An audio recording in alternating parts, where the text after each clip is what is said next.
अपनी खटिया पर पड़ी बीमार बूढ़ी तारा जोर शोर से खांस रही थी। वहीं उसकी तीनों बेवा बहुएं जूही, मधु, सीता उसके पास बैठी हुई थी। जीजी, सासू माँ की हालत तो धीरे धीरे बिगड़ती ही जा रही है, हमें इन्हें अस्पताल ले जाना पड़ेगा।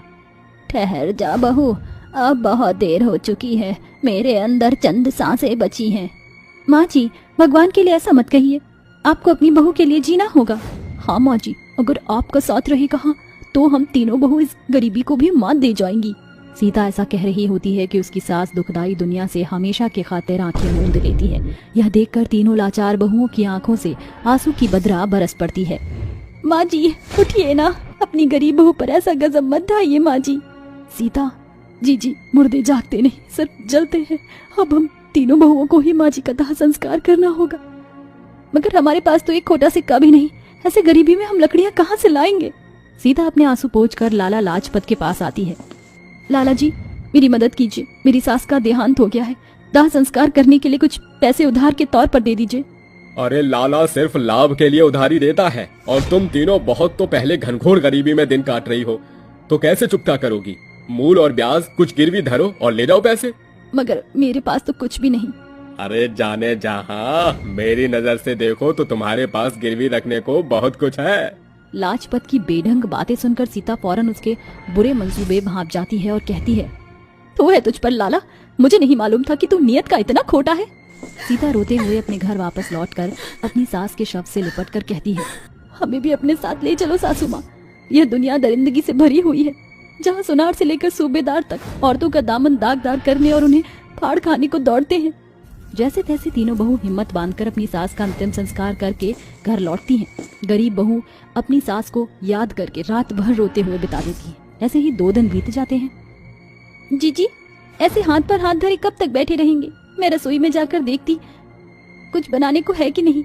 जूही रसोई घर में जाकर सभी डिब्बे टटोलने लगती है। जैसे ही वह दराज पर रखे सामान को छिन्न भिन्न करके देखना शुरू करती है, तभी उसके पीछे कच्ची दीवार देखकर वह बाकी की दोनों बहुओं को भी बुलाती है। सीता, जीजी, मधु, जल्दी आओ। क्या हुआ जूही? ये कैसी दीवार है? यही तो जानना है।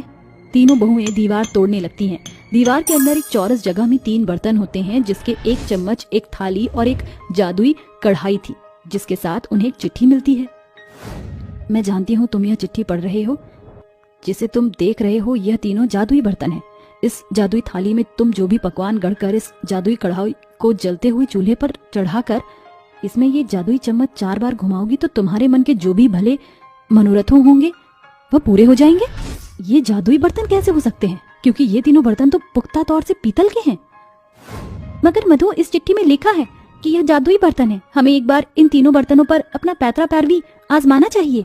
तीनों गरीब बहुएं डिब्बे टटोल कर अनाज बटोरने लगती हैं। जैसे तैसे वो 100 ग्राम चावल इकट्ठा करके उसे जादुई थाली में उड़ेल कर उसे बिन चुन कर तैयार करती हैं। जिसके बाद जूही चूल्हा जलाकर कढ़ाई गर्म होने का इंतजार करती है और उन चावलों को जादुई कढ़ाई में डालकर जादुई चम्मच 4 बार घुमाते हुए कहती है, मेरे तीनों जादुई बर्तन, क्या तुम इस चावल को बिरयानी में बदल सकते हो? जैसे ही जादुई कढ़ाई में चम्मच का 4 चक्र पूरा होता है, तेजों में सुनहरी प्रकिरण तीनों जादुई बर्तन के चारों ओर उमड़ते घुमड़ते हुए सोने के बर्तन में बदल देती है, जिसके साथ वह तीनों बर्तन बड़े आकार में बदल जाते हैं और कढ़ाई जायकेदार बिरयानी से लबालब भर जाती है। ये तो कमाल हो गया, ये तीनों बर्तन तो सच में जादुई बर्तन निकले, वो भी खरे सोने के। इसके बाद तीनों गरीब बहुएं जादुई बर्तन में बने बिरयानी का लुत्फ उठाते हुए तीनों जादुई बर्तन को बढ़ चढ़ कर बड़ाई करने लगती हैं। अरे ये बिरयानी तो बड़ी ही स्वादिष्ट है। हाँ, इस बिरयानी के बेहतर स्वाद को चखकर मुझे एक तरकीब सूझी है। इन तीनों जादुई बर्तन से हम बहुएं इस गरीबी के गढ़ को ढा सकती हैं। मगर कैसे? अगर हम तीनों जादुई बर्तन में बने खाने का स्वाद लोगों के मुंह तक पहुंचा दें तो लोग रोजाना इन जादुई बर्तन में बने खाने का चटकारा लगाने आया करेंगे, जिससे हमें अच्छी खासी कमाई कर पाएंगे। सीता का सुझाव मधु और जूही को भी जच जाता है। अगले दिन, जीजी, अनाज के खत्ते तो एकदम खाली हो गए हैं, बगैर अन्न की बारी के यह जादुई थाली तो काम ही नहीं करेगी। विश्वास रखो, कुछ न कुछ जरूर मिलेगा। फिर तीनों गरीब बहुएं आंखें गड़ाए रसोई में अनाज खोजती हैं। तभी मधु को एक मक्के का दाना मिलता है। देखो जीजी, मुझे एक मकई का दाना मिला, इससे बात बन जाएगी। सीता मकई के दाने को जादुई थाली में रख छोड़ती है। तभी वह जादुई थाली सोने की विशाल थाली में बदलकर ढेर सारे मकई के 2 दानों में बदल जाती है और थाली के ओट पर मुंह, नाक, आंख और कान कायम होते हैं और जादुई थाली कहती है, तुम तीनों थोड़े में ही विश्वास योग्य रही, इसलिए मैं तुम्हें बहुतेरे का वारिस बनाती हूँ। इसके बाद सीता मकई के दानों को जादुई कढ़ाई में डालकर जादुई चम्मच से 4 बार घुमाकर कहती है, हमारे जादुई बर्तन, मुझे इस मकई की रोटियां चाहिए। तभी वे दोनों बर्तन भी सोने के बड़े बर्तनों में बदल जाते हैं और कढ़ाई के अंदर से मक्के की रोटियों का थाक थाली में सज जाता है और तीनों बहू आंगन के पनपे हुए सरसों के पत्ते से साग बनाकर उन्हें ठेले पर रखकर बाजार के नुक्कड़ पर खड़ी होकर बेचने लगती हैं। गर्मा गर्म मक्के की रोटी और सरसों का साग खा लो, एक बार खाओगे बार बार आओगे। मक्के की रोटी की खुशबू पूरे बाजार में फैल जाती है, जिसके बाद लोग मक्के की रोटियों का लुत्फ उठाने के लिए लंबी चौड़ी लाइन लगा लेते हैं। अरे मुझे तो मक्के की रोटी और सरसों का साग खाना है। तीनों बहुएं मक्के की रोटी और सरसों के साग से सजी थाली ग्राहकों को देने लगती हैं। अरे वाह, क्या बात है, तुम तीनों के हाथ में तो जादू है।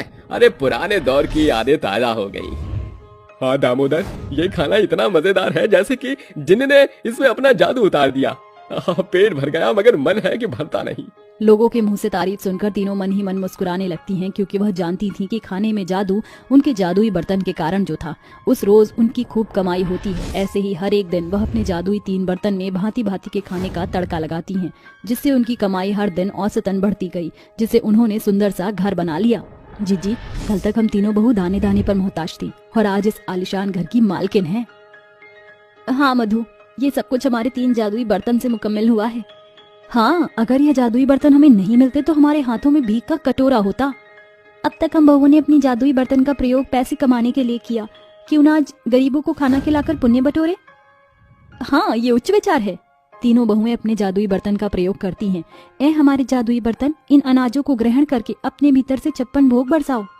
जैसे ही वह प्रक्रिया समाप्त करती हैं, तीनों बर्तन पर तेजों में सुनहरी रोशनी प्रकट होकर उन्हें सोने में बदल देती है, जिन्हें लेकर बहुएं राहगीर गरीबों और मंदिर के सीढ़ियों पर बैठी भिखारियों में बांटती हैं। ये कहानी हमें ये सीख देती है कि परिस्थितियां हमेशा एक समान नहीं रहती। जीवन के संगम में कभी खुशियों की बेला तो कभी गम के बादलों का आना जाना लगा रहता है।